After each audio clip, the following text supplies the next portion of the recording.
does a fish love swimming? Nah, they just swim. Do you love walking? Not like power walking. Like, do you love just walking? You're grateful that you can walk, but you don't love walking. That's how music was. Like, I've always just been good at it. Yeah. So I've never loved it. It's just always been there. It's just something that you do. Welcome to Becoming Better with Jeff Ponders. We deal with who we are, where we've been, where we're going, and who we're becoming to get there. It's time to leave your ego at the door and deal with real life. It's time to become better. Welcome to the Be Better podcast. My name is Jeff Ponders II, and here we talk about who we are, who we want to be, and who we're becoming to get there. Today, my guest is one of my best friends in the whole world. Say that selfishly because he actually is. This is Art Merriweather III, who is a renowned audio engineer and purveyor of beards. He grows amazing beards. He's been doing that since he was too young to be able to grow a beard, and so we were always worried about him. Yep, I've got red, black, and I'm starting to get some white in, so I'm going calico. It's kind of nice. I'm going calico. A calico beard. Oh, man. All right, man. Thank you for joining me. It's like I had a choice. I was like, what am I going to tell you? No. Yeah, I'm not coming to do your podcast. You could, but I know where you live. Yeah, exactly. It's like, no, yeah, I'm going to be here. Yeah. So, but we're here. Yeah, we're here. And we are here in the house where we spent a lot of time. Yep. Cat back. Yep. Long time ago. And now I'm not old yet. You not all the way old. No, you only got me by what, 2 months? No, you got me by 2 months. I mean, just younger wise, 2 months. Yeah, it's all right. It's fine. We're not old yet. Yeah, we're not old yet. But getting there. Yeah. Yeah. Bones, knees. Yeah. Right kneecap, man. Yep, I think about it now. I don't jump off of stuff no more. I walk down steps. Take them one at a time. There ain't no skipping, no nothing. Nope, because you know what happens. Yep. That one time it just goes. And they get that sting in your ankles. And it's like, I well, don't have what is ankle this? stings. I just get lower back and knee. Oh, no. See, I ain't But got actually, that. that's if I squat too much. That's all. Yeah, no. See, I cut down on squatting like that. I mean, I go light. That's because you're smart, responsible. Yeah, smart, responsible man. Well, man, I want to talk a bit about just your journey and going from, us being big head kids trying to play music to you doing world tours with Bruno Mars and a whole bunch of other folks. So the Art I know started as a musician, torn between music and engineering, and then found his way into doing stuff that he loves doing on his own terms, man. Just in your own words, man, let's start from being kids and how you kind of fell in love with music or whatever it was, wherever that kernel was. Let's start with that. It's kind of weird. I don't think I ever fell in love with music. It was one of those things that I just always did. I tell people it's like, does a fish love swimming? Nah, they just swim. Do you love walking? Not like power walking. Like, do you love just walking? You're grateful that you can walk, but you don't love walking.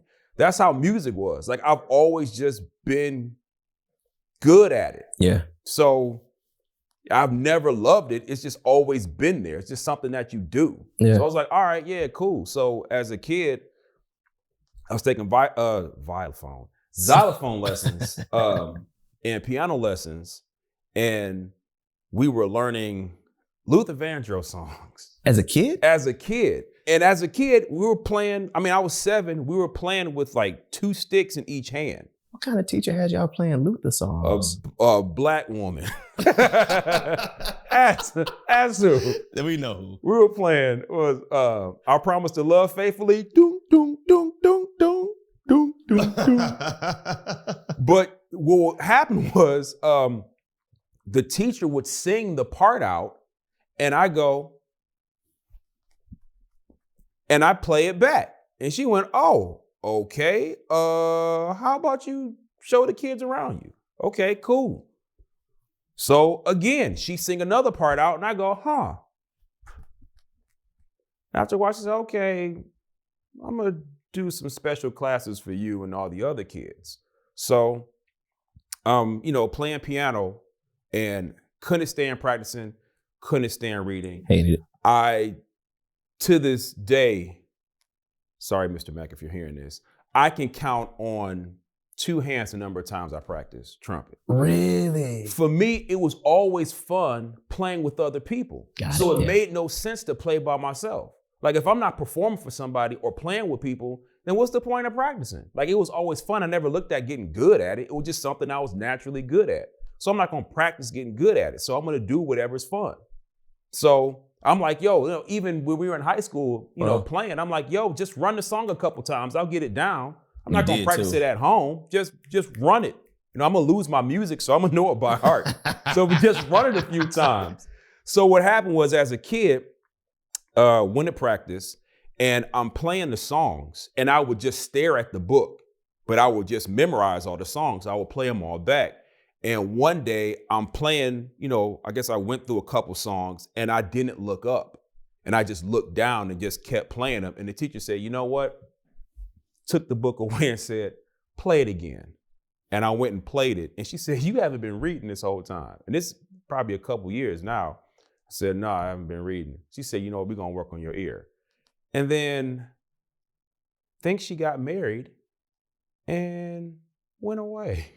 But by then I had started playing trumpet, and it just started going from there. From us playing jazz band to whatever. But once again, I always thought of it as something that you did for fun. Yep. I never knew you could make money from it. Yeah. No one told me that you could. I knew that Michael Jackson was rich. I didn't know how he got rich because no one ever paid me for it. And I didn't know, like when we had that combo. Yeah. Which was I paid you when we started getting. Well, that's the combo. This is what happened. Mr. Mack had us do the combo, and it was you know what the group was, but he called the combo the Arthur Merriweather combo. So when they announced it, you all looked at me, and I'm like, yo, I didn't call the group that at all, but they paid us, and I went, oh, but that's nice of them. I don't know why they did that. I never. Oh, you didn't know? I never knew that people got paid to do that. I've been playing since I was 7 in bands and everything. No one ever paid me. And I thought that why would someone pay me to do something that's easy? Like it's the equivalent of why would someone pay me to walk? Right. Why would someone pay me to do music? No one broke down the music part, like the business part of it. So when I got to college, am I going to have a career in music? No, because people don't get paid to do music. No one ever showed me that side of it. Yeah. So I'm like, all right, I have to get a real job. All right, I'm going to go into electrical engineering. So I went into electrical engineering, took physics 2, electromagnetics, and said, bump this. I am not dedicating my life to this. Called home because my, dad's an electrical engineer. And I said, Dad, there ain't no way I'm going into electrical engineering. I don't know what you were on, but I'm not doing this. So I'm like, all right, we know I went to U of M, because they had a good engineering school and a good B school. So I'm like, oh, let me check out the business school. So I went in and they asked me, well, what's your GPA? And I told them what my GPA was, and they said, yeah, let's not do this. And I'm like, well, thanks for being honest. I'm just gonna get up out of here. Don't even think about me being here. This never happened. So now I thought, well, maybe I'll be a math teacher. Once again, music doesn't make you money. And even in college, I played in a band and we got paid in pizza. Like, I remember we won some money for a talent show, but once again, it's a prize. Right. It's not compensation for work. it's not compensation. Right. So we got paid in pizza. Like, I've never still not getting paid for music. Man. So I thought about being a math teacher, actually went to the certification classes. And I was legit all right, I'm going to be a math teacher because of Mr. Sanford. I signed up for the classes, and I remember sitting in probability and, first day, and the teacher's talking about, coursework and what we're going over. And I sat there and thought, I don't like math that much. And I got up and left. The teacher's kind of like, I'm like, yeah, I'm not doing this. So I was in a band. And everyone was this Funktail? No, this was before Funktail. This was synthesis, pre-Funktail. And everyone thought I was a music major. So I'm like, yeah, I'm in for electrical engineering. They're like, what in the world? So with art, the music school has a sound engineering program. I think you might be interested in it. And I was like, sound engineering? Don't even sound like a thing. Like, nah, man, I ain't doing that. So it got to a point where I'm in school and I'm thinking, yo, I got to find a way to graduate. Electrical engineering is not happening. Business school just looked at me and just gave me the no face. I'm not going to be a math teacher because I don't like math that much. Man, Eric was talking about that sound engineering program. Well, let me go and check that thing out. And sure enough, I saw the coursework and I'm like, yo, it's music and engineering. I still got to take electromagnetics. Bump it, whatever. I'll just power through that. All right, well, yeah, I'm going to go into this. So I called home and told my old man, I think I'm going to go into sound engineering. And he said, sound engineering don't even sound like a thing. Like, I'm like, yeah, see, that's what I said. It just like that too. Yeah, exactly. Like, what is something? Why don't you just do that on the side? I said, Dad, nah, this sound engineering thing is going to work. And it wasn't too much he could say because I was there on scholarship. So I'm like, all right, I'm going into sound engineering. And then after that, I was like, yo, this is great. Once again, thinking that I had to get a real job. So I'm like, all right, I'm going to work for Sony or for Panasonic. It wasn't until I found out what the Neptunes got paid. Oh. And I went, oh my gosh, they make how much for putting together songs? It's music or bust. And that was it. I'm like, all right, cool. I'm going to be a producer and just figure this thing out. So that just started, the whole journey of, becoming a sound engineer. And I tell folks I just got too close to the water. I wanted to be a producer. That was my goal, as you know. I wanted to be a producer. And I went about it, every day. I would wake up in the morning, start working on music. Like, that was it. Yep. And I got too close to the water. When I got home, I always tell this story, of course, with hot sauce. All of my friends were fantastic musicians, fantastic singers, dope producers. No one knew how to engineer. So I would go in and I'm like, what are you doing? Like, all this stuff is clipping, your gang structure is off. And I would sit down in the seat. All right, well, you're not going to use this converter? Like, come on, man, this is quality. You would literally come into rehearsals and sessions like, what are you doing? Let me fix this. Let me fix it. And let me fix it.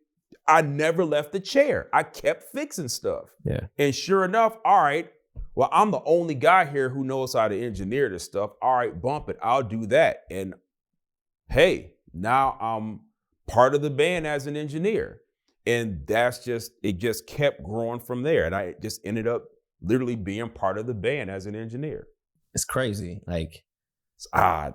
But yeah, it's crazy. It's crazy. It's crazy that I fell into it. And what's interesting about audio engineering, out of everything I've done, it's the only thing I wanted to get good at. I never wanted to practice piano or trumpet or xylophone or French horn, mess around with drums. I never wanted to practice that. Audio engineering, I want to practice that. You are maniacal about it. It's still to this day, I've learned to turn it down, but please believe it still burns. It's in there. It's burning. Man, what's crazy, man, I remember us probably about 12 to 15 years ago, we had a conversation and we were talking about dating. Oh, we were both single at the time, and we were comparing. All right, so I promise we're not sexist, but we were comparing women to, and we were just not comparing. We were trying to figure, like, you were interested in a couple people, and you would relate them to pieces of audio equipment. She's like a Neumann. Was it U87 or something like that? Yep. Nailed it. She only a Shure Beta 55, 57, or 58. Dependable, but not flashy. Not. It get the job done. Like, in the end, I may have her, but it's a lot of upkeep. I have her. She's going to be with me forever.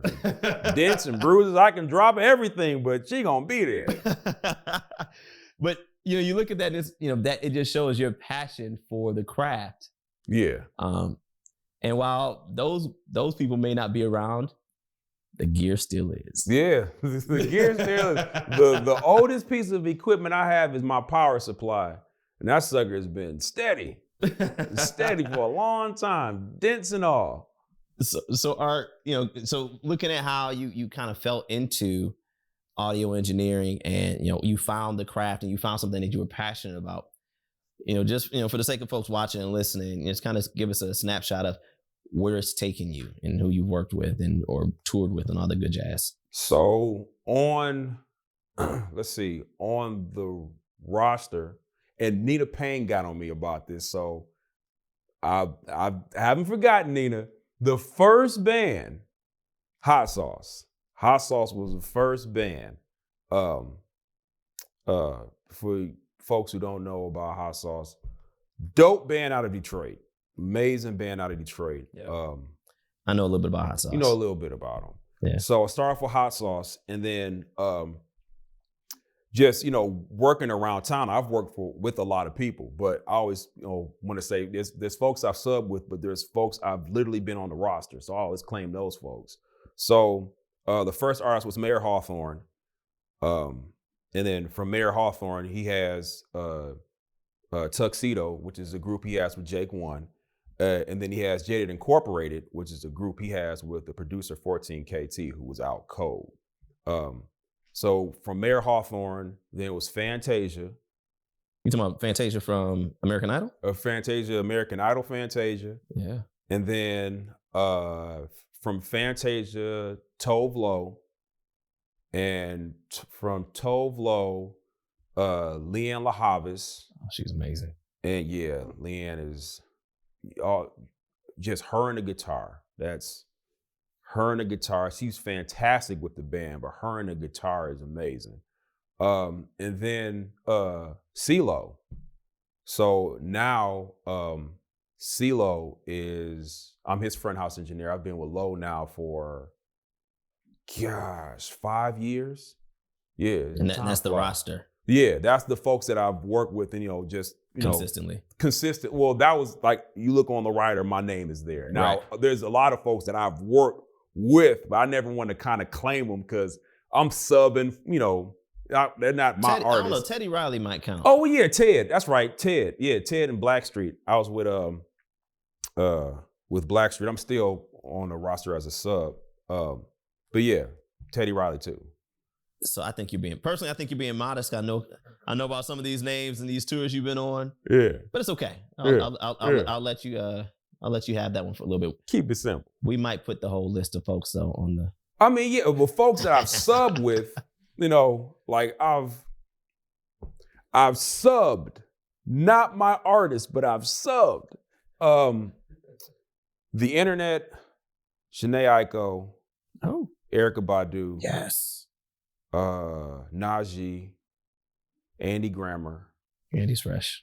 Andy's great. That band, I've never met anybody that friendly.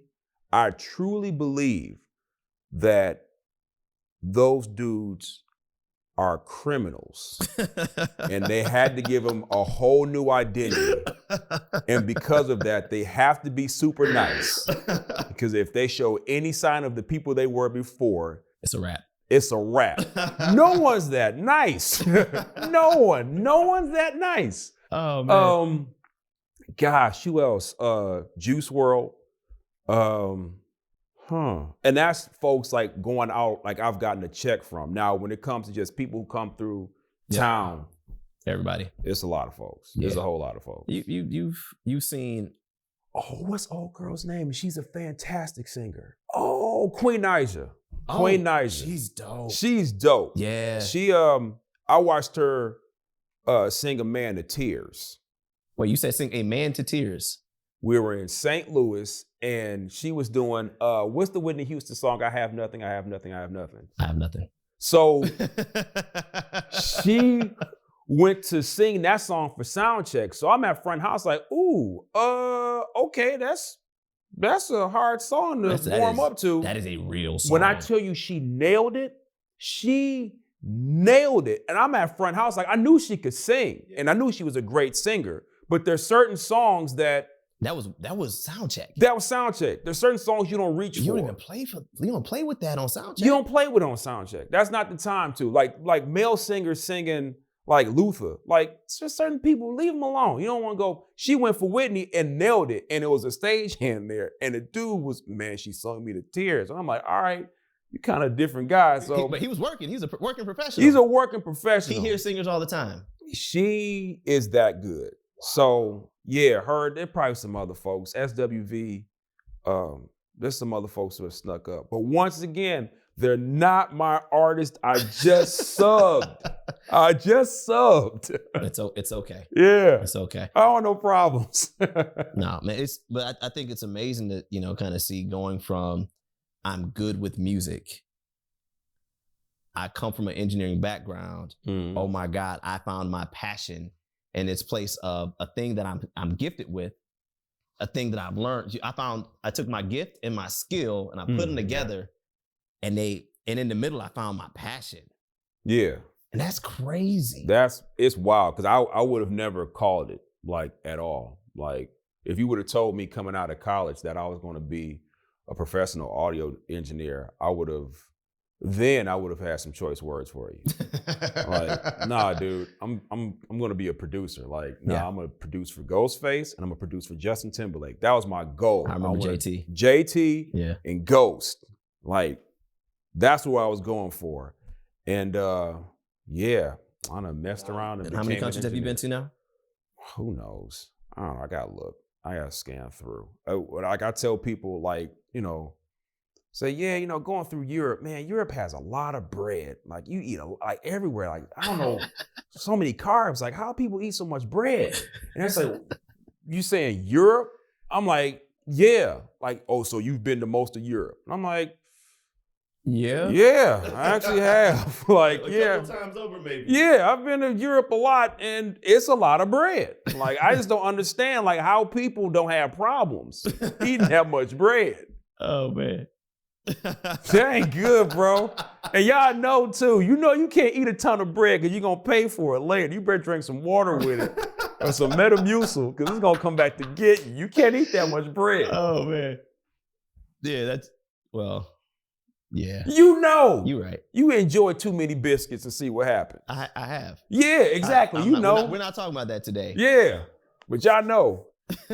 We all in this together. Oh man. So I want to talk about this idea of finding passion, because I don't know. You know me, and I'm obsessed with the idea of like people finding their passions, and this idea when you find your passion, it feeds itself. Example, you didn't want to practice music, you were good at it. It was fun when you were with your friends, but if I'm not with my friends or like producing, I'm not practicing 100%. But when you found engineering, you dove in head first, feet gladly following, and you could stay in there for hours, actually really more like days and weeks, because you can call me, we can talk for 2 hours about gear. Yes. Easy. Not the other form of gear, like actual real gear. Yeah, exactly. Yeah. Now, what was it like, just that experience of realizing, oh my God, I love this? Like, how was it different from doing stuff that you were good at or stuff that you thought you should do or had learned to do versus I just walked into something that just blew my mind? It's kind of, thinking, because there was always, like, the transition wasn't a smooth one between producing and engineering. Like, once I knew that the door was closing on producing, like, it was dark.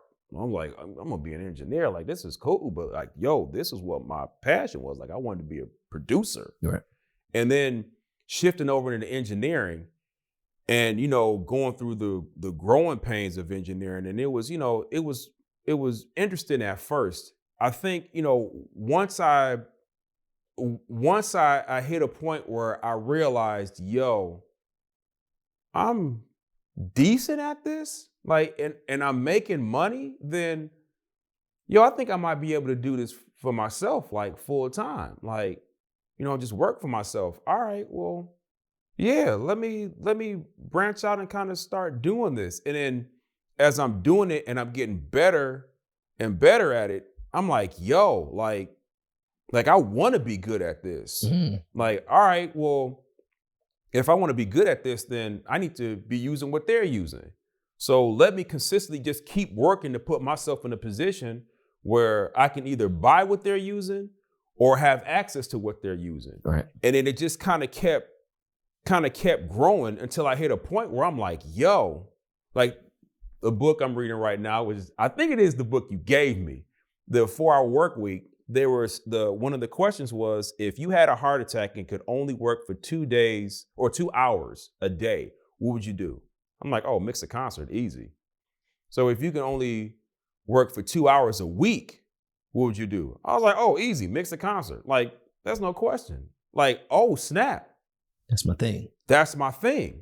Like, and this is within maybe a few weeks ago that I realized, like, no, this is my thing.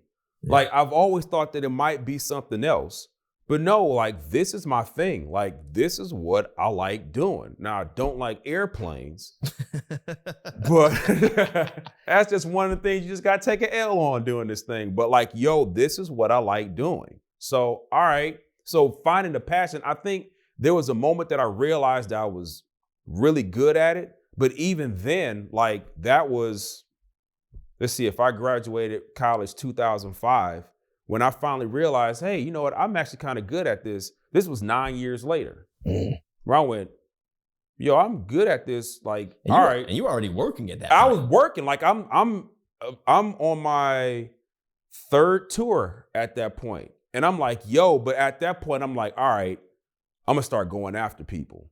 Like, all right, cool. Like, I'm good, but now, like, I'm ready to start competing. Like, you know, now I'm like, all right, cool. Like, I've got a bag, not what's in the bag yet, but I got a bag. All right, cool. Let me see what everybody's doing. I'm gonna start like putting this together. And, you know, if I'm on a tour with another engineer, all right, let me see how I match up real quick. I'm gonna give him a run for his money. We may be in the support spot, but I'm gonna make it hard on you. Yeah. So let me ask you this. So thinking about this idea of competition, did you ever deal with imposter syndrome or anything? Imposter syndrome. Oh, what's imposter syndrome? The idea that I'm not good enough, I shouldn't be in this place. No, because that's never hit me, because there was just this competitive fire. It's never been I shouldn't be here. It's, I'm here. Let me prove that I should be here. Let me find a way to stay here. Like, I can, like, you know, you mentioned Bruno. When we were doing support for Bruno in Europe, Bruno's engineer was kicking my butt every night. Every night I'm listening to him going, how is he getting it to sound like that? And I'm looking at what he's doing. You know, I'm watching him from afar, and he kind of sees me looking at what he's doing. I'm like, hey man, you know, I'm back here stealing. He was like, oh, you ain't got to stand back there. Like, I'll show you everything I'm doing. And that's one dope thing that I've realized with working with the guys who are like at the top of the game. Yeah. They'll show you everything they're doing. There are no secrets. They'll show you everything. The guys who aren't that dope are the ones that are hiding. The ones who are the coldest. Oh, I had one cat show me his whole file, walk me through channel by channel. And I'm like, yo, but you're that cold. It's kind of like, you know, when you look at NBA players, like, yo, I'll show you all my moves. Yeah, you ain't gonna stop me, but I'll show you all my moves. Right. But it was like that, like, yo, like, I'll show you what I'm doing, but you have to understand the theory behind it in order to apply it. Right. So seeing that, I was like, oh, okay. Yo, I want to be like that. You know, I want to be cool like that. So with that in mind, so thinking about these folks who, you know, you have your peers and you have like the folks that you're chasing after, these, you know, I'm going to screw some names up. Lenny, not Lenny, the guy who's got the garage, he got the YouTube channel. Oh, you talking about, you're not talking about Pensado. Yes, Pensado's Oh, Dave. Yeah, you talking about studio. That's a whole nother ball game. So, but still. So you look at these folks who are setting the bar for you and your peer group, and you know, you guys are, as you continue to get better, you know, how are you approaching, one, getting better, and two, how are you paying it forward and helping the next generation that's coming behind you? It's interesting because we're in a field that's subjective. So how do you know you're better, really? And I know one thing I've learned in school, that U of M taught us was we know how to analyze. Like, you know how to analyze. And when you're learning how to play, you learn by mimicking.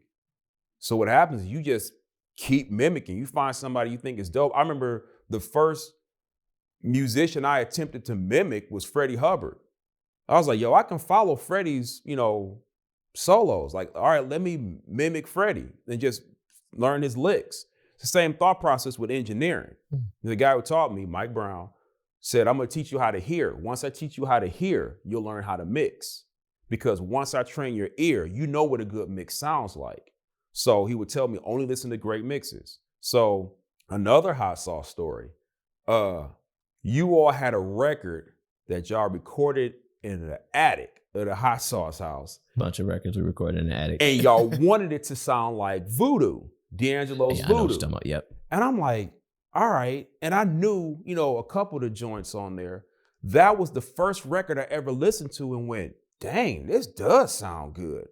I can't make y'all stuff sound like this. Like, this is amazing. Like, no, like there's so many levels of me not being able to make it sound like this. Yeah. But ever since then, Russell Elevato, I've been chasing it. Like legit, like even now, like I compare my stuff to his. Now, am I going to sound like Russell Elevato? I don't use tape. I use a hybrid system. So no, and he has his own style. But in mimicking him, I can now develop my own style. When you think about it, like I was listening to a podcast, Parliament Funkadelics, and they were talking about Clinton and Bootsy Collins. Yeah. When Bootsy was singing, he was imitating Jimi Hendrix. Wow. That was his Jimi Hendrix impersonation. Really? When you hear Jimi Hendrix sing, okay, he's impersonating Elvis. That's his Elvis impersonation. So you see, when you look at it, does Jimi Hendrix sound like Elvis? No. No. But he took what Elvis did and he made it his own. Right. Does Bootsy sound like Jimmy? No. Does he sound like Elvis? Absolutely not. But he mimicked what Jimmy did and it ended up making it his own. Yeah, baby. Yeah, you see the baby, but you hear the tone of his voice and think about how Jimmy sang. Right. That's all mimicking. So it's the same thought process where I'm a big Russell Elevato fan and a big Mick Gazowski fan who mixed Daft Punk, Random Access Memories, and a whole bunch of other stuff. But I listen to them and I go, you know what? No, I can kind of hear some things with that. I'm gonna pattern myself after them. Or even from a live sound standpoint, there was some engineers where I'll listen to them and go, all right, he's doing what? All right, yo, I like that. I'll take that from him. Right. All right, well, you know what? His snare is cold. I'm gonna take that from Kilo. I'm gonna take that snare sound. Like, yeah, and you put together your own sound. So when it comes to something subjective, you gotta find something that you think is dope and you just keep comparing and you just switch. And after a while, you listen to their mix and you listen to yours and you go, okay, cool. We can be in the same playlist. Like, yours sounds dope, but yeah, mine's ain't bad coming up after yours. That's cool. I like that idea. We can be in the same playlist. Yeah, it's we not can about be us sounding the same. Yeah. But we can play in the same territory. We can play in the same territory. So how are you paying that forward to the next generation? This idea, like folks showing you how things worked or helping you to understand how to think about things. The guy who taught me, Mike Brown, Mike told me, basically I said, hey, Mike, I can't thank you enough for showing me like how to hear. Right. Like, how do I repay you? And he said, teach the next man and charge them the same amount I charged you. Wow. And I went, oh. Ooh. And legit, all the guys I know who are dope, of course they all haven't talked to Mike, but they've always been like that. Mm-hmm. So I've always had that mindset of, yo, the dudes who are colder that way, all right, cool, I'm gonna be like them. So if I see like a young cat, I'm always saying, hey, look, hit me up. Let me know what you got going on. Hit me up. I'm not gonna hit you up. You hit me up. I'm not hitting you up. If you want it, then come get it. Yep. But if you don't want it, then I'm a no. So with cats, like, there's been a couple folks where I'm like, hey, look, let me know what you're doing. Like, always let me know what you're doing. I'll tell you, like when I started, Uh, it's another thing I learned from you. Another thing I learned from you was how important it was to have mentors. I didn't trust people in the beginning. I didn't trust people. Yeah. So I wasn't cool with having a mentor because I'm like, yo, I don't trust people like that. But you will always talk about, I got this mentor. I was like, how you just getting mentors just left and right? Like, how are you getting these people? And getting to a point where I did have mentors or folks I can talk to and just full disclosure, yo, this is what's going on. How do I charge? Yo, how do I do all this stuff? And them being just completely honest with me. They told me how much money they made. I'm like, oh my gosh, what? I'm like, yeah, dude, do it like this and like this. Tell them you want this much. I'm like, all right, let's see. I want this much. They said yes. What? Yeah, man. And putting you up on game. I'm like, yo, had I known this. So now when I see cats, I'm like, yo, all right, if you really want to be down, all right, cool. I'm going to show you everything. Like, I'm going to show you everything that I was taught to me from how, outside of business to how I budget, my whole thought process, just life-wise. I'm going to show you all that. I'm going to show you the numbers, everything. Yeah. Towards there's obstacles that you don't have to go through that, or no, not to say the obstacles you don't have to go through. There's going to be obstacles that you do go through, but I'm going to show you how to run the course versus me running and jumping. Oh, I tripped over that one. Oh, there's a hole there. Oops, sprained my ankle. I can tell you, hey, look, don't mess with them. They snakes.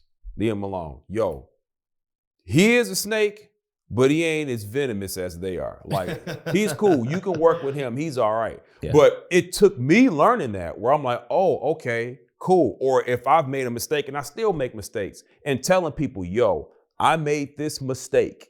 Like, you don't do this. Don't do this. If you ever get to a position where you get, to this place, let me know. Because I don't want you to make the same mistake I did. And it's dope to watch people, who are younger.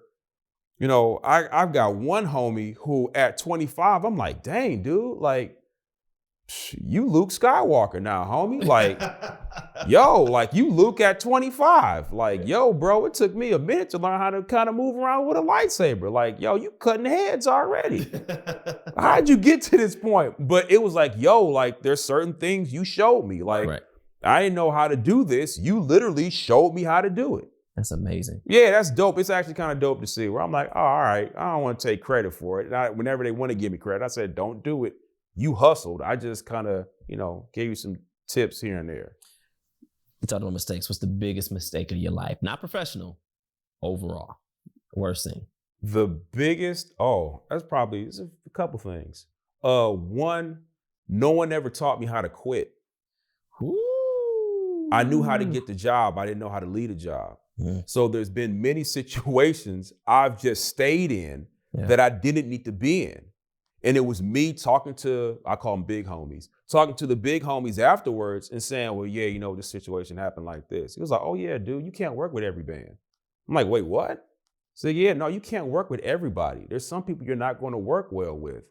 I was like, oh, I thought that was a slight against me. And folks were like, yeah, I didn't work with this group and this group and this group. I'm like, yo, those groups are all dope. I was like, yeah, you think their music is dope, but the situation isn't. Right. I'm like, oh, I didn't know that. So that's one thing I learned that I was very good at getting the job, but I wasn't good at realizing that this wasn't the situation for me. So a lot of times I stayed too long.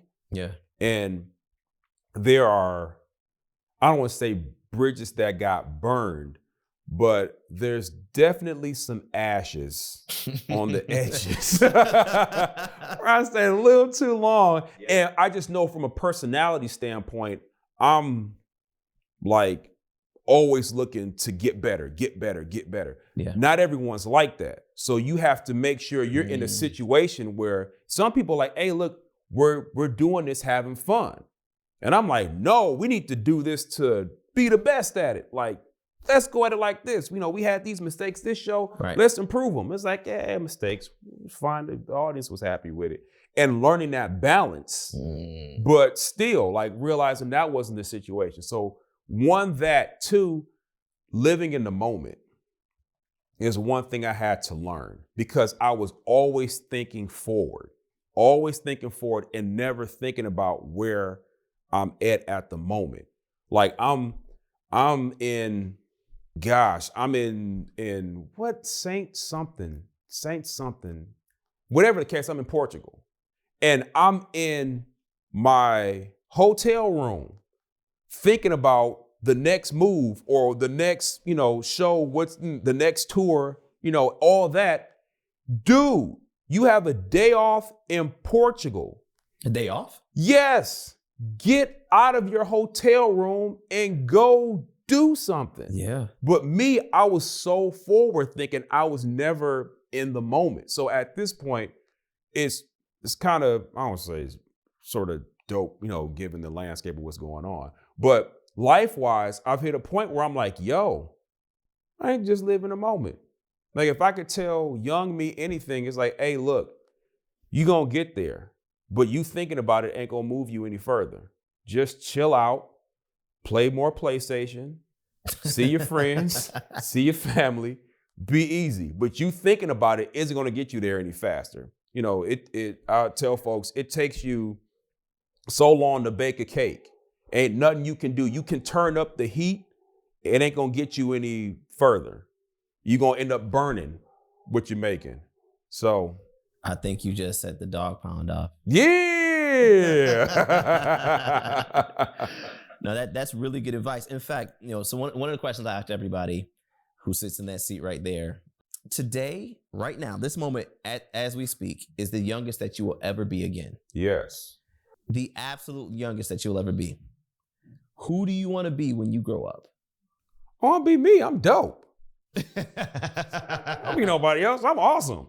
So, I want to be a better me, but who do I want to be when I grow up? I want to be me. I'm cold.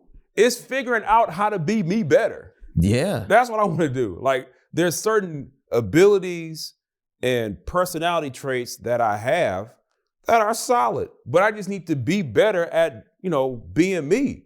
Well, who do I want to be like? I want to be like me. I'm the best bet I got. I ain't going to invest in somebody else. I'm investing in me. I'm awesome. Man, so how are you investing in yourself today in order to become that better you?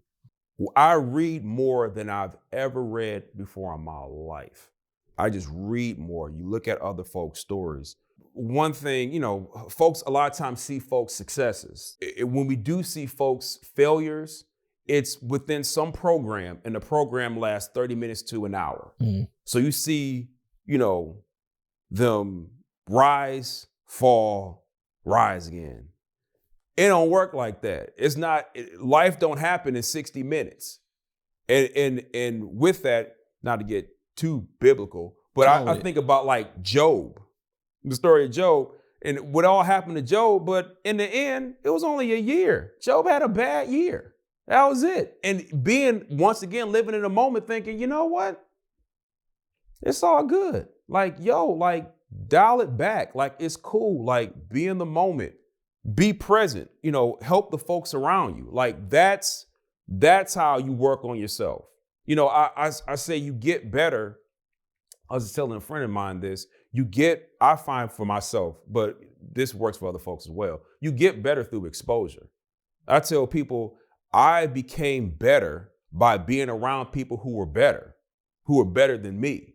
Like, that's how I got better. Like, I got better. Like, I tell folks, if you want to learn how to do something, get around professionals. Like, one of the best experiences I ever had was CeeLo did a show, Ace Hotel, that got recorded, and it's on one of these networks. And everybody there was dope. It was just like a collective dopeness. Everybody, everybody was dope. Yeah. And when everybody is dope, like, you can marvel in what they do. Like, that was the first time I ever saw a guy doing lights, and I'm like, yo, it looks amazing in here. Oh my gosh, you have a gift for lights. Like, who knew? Or you seeing people who are carpenters or people who do wardrobe, set design, and you're seeing all these people who are dope at what they do. And it's like, oh snap, I'm here too.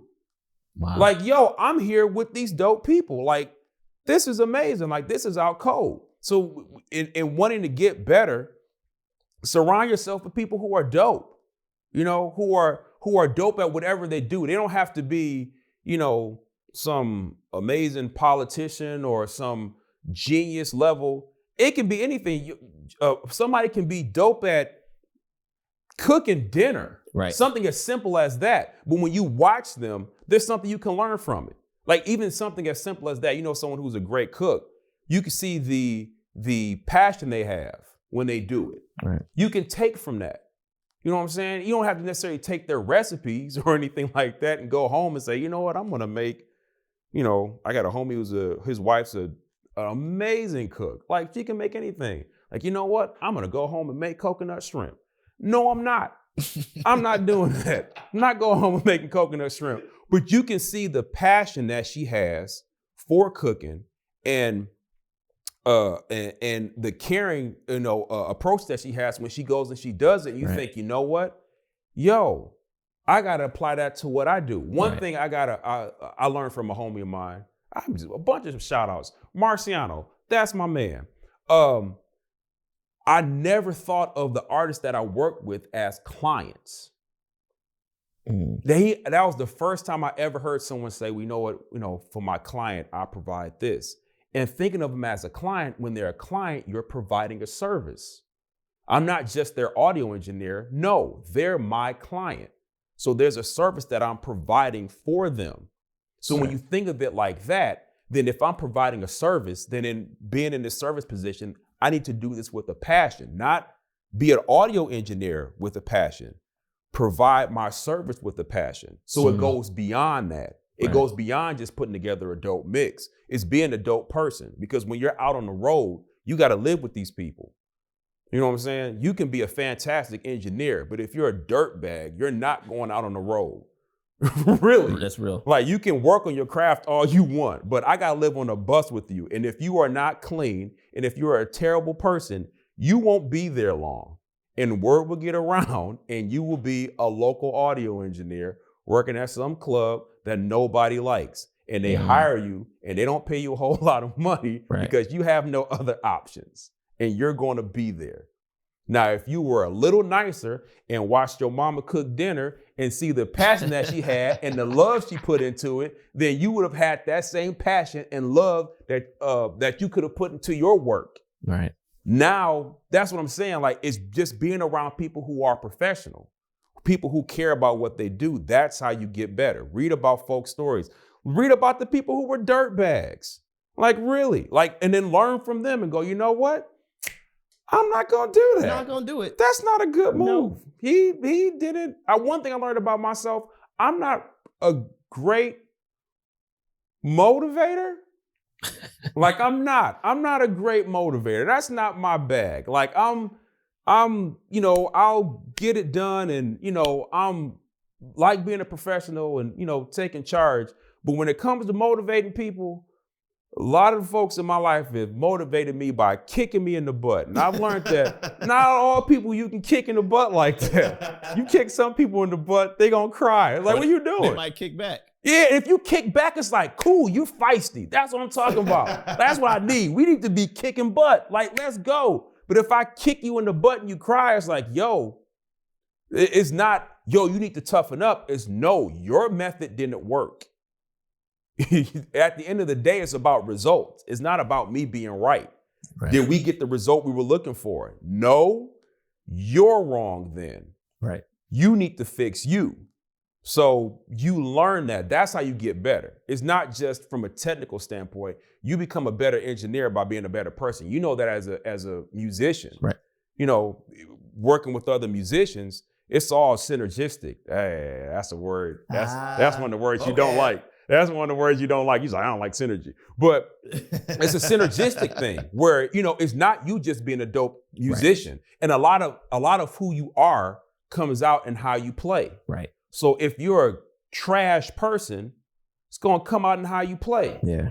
But if you're a dope person, think about all the musicians. And not saying a lot of musicians are weird, but think about a lot of the musicians that who are really, really dope.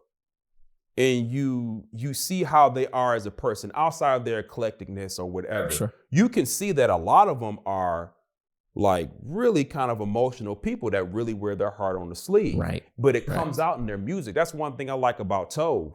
Like with Tove Lo, you want to get to know Tove, listen to her music. Wow.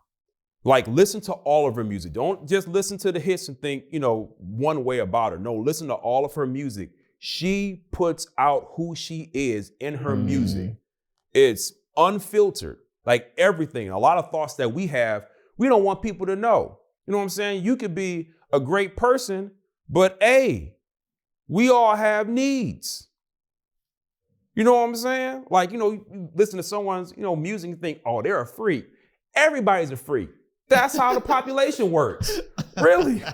You gotta be a freak. If you're not freaky, then you ain't making kids. And the thing, you know what I'm saying?